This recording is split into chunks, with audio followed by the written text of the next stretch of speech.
Cette histoire se passe au Mexique. Ma tante était mariée depuis très longtemps. Elle s'était mariée très jeune. Elle avait 3 enfants, dont un nouveau-né. Mes cousins donc. Dans sa famille, tout allait bien. Avec son mari, mon oncle, ils paraissaient encore très amoureux, et avec leurs enfants, ils étaient très unis. Je l'aimais beaucoup, j'allais la visiter chaque semaine, et elle me recevait comme une reine, comme une de ses propres filles. Sa maison restait toujours impeccable, et elle me servait toujours une assiette, même quand je n'avais pas faim. Mais après quelques difficultés dans son travail, mon oncle se retrouva au chômage, leur seule source de revenus. Les problèmes économiques commencèrent sérieusement pour eux. Avec ma famille, nous essayions de leur apporter tout notre soutien, mais au fur du temps, cela devenait de plus en plus difficile pour eux. Elle avait l'air abattue et frustrée. Un jour, que j'allais encore les visiter, apportant quelques denrées et un peu d'argent, je vis ma tante totalement radieuse. Elle était redevenue comme avant, souriante et pleine de vie. J'étais vraiment heureuse pour elle, et je lui fis savoir. Elle m'embrassa et me raconta tout. Son mari avait retrouvé un emploi, il avait un meilleur rang et un meilleur salaire. J'étais pleine de joie, elle me prit par la main et m'emmena dans une pièce un peu plus au fond de la maison. « Viens, tu vas voir. » Nous rentrâmes donc dans une pièce et je vis une statue de la Sainte Morte. C'est ma voisine qui m'a conseillé de prier la Sainte Morte. On peut lui demander ce que l'on veut. La Sainte Morte ne demande rien en échange, me dit-elle. La statue était sur un autel rempli de fleurs, de fruits, de faux billets et plein d'objets relatifs aux saints. Est-ce vraiment une bonne idée ? Lui demandai-je. Elle se retourna d'un coup, ses yeux étaient stupéfaits, je pus voir de la peur. Elle me prit par le bras assez violemment et me fit sortir de la pièce. Ne parle pas comme ça, et encore moins devant elle. Tu sais très bien que rien n'est gratuit dans ce monde. La Sainte Morte ne demande rien en échange, et si elle le fait, c'est moi qui répondrai, pas mes enfants, conclut-elle. Je sortis assez bouleversé de chez ma tante.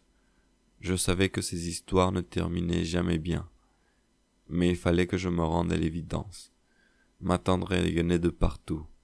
Ses problèmes économiques avaient complètement disparu, et ils étaient même en meilleure position qu'avant. Même si j'en avais de moins en moins envie, je revenais chaque semaine voir ma tante par habitude. Chaque fois que je revenais, ils avaient quelque chose de matériel en plus. Une télé, une voiture, une nouvelle cuisine, bref, ils avaient tout ce qu'ils voulaient. Alors que cette situation me provoquait des malaises, ma tante me parlait de plus en plus de son adoration à la Sainte Morte. Elle me montrait son autel, rempli de fleurs, de cigarettes, de bouteilles de tequila, de faux billets. À chaque fois que j'entrais dans la salle, elle parlait à la statue. « Bonjour ma belle, ne te mets pas en colère, c'est ma nièce, elle ne te veut pas de mal. » Cela ne faisait que renforcer mon malaise, évidemment, mais je ne disais rien.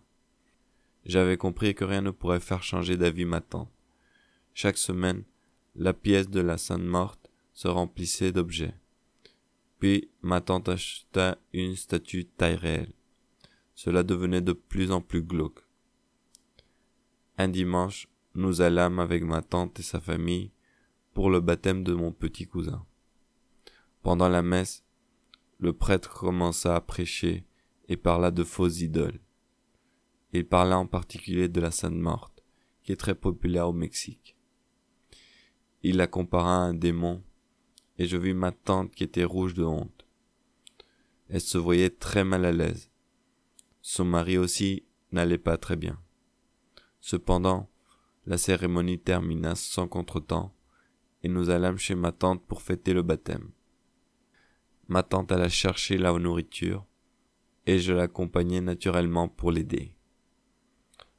Lorsque j'entendis un cri, ma tante avait pris de l'avance et était rentrée dans la pièce de la Sainte Morte.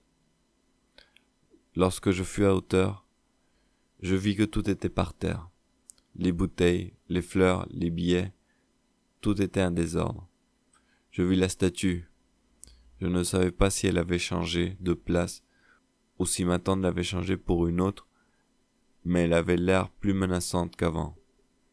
Cela me remplit de terreur et je restai paralysé. Ma tante était à genoux, en train de remettre un peu d'ordre, et elle parlait. « Pourquoi tu fais ça? Tu sais très bien qu'on devait aller là-bas pour notre enfant. » « Je m'en fiche de ce que ce prêtre a dit. Tu sais très bien ce que je pense de toi. Pour me faire pardonner, je t'ai apporté cette belle robe de communion. » « Ça va? » J'avais repris mes esprits. Ma tante se surprit de me voir, puis elle se reprit rapidement. « Oui, tout va bien. » Et elle m'invita à sortir vers la cuisine. Je compris à partir de ce jour-là que ma tante était attrapée dans ce culte et ne pourrait plus jamais en sortir, du moins indemne.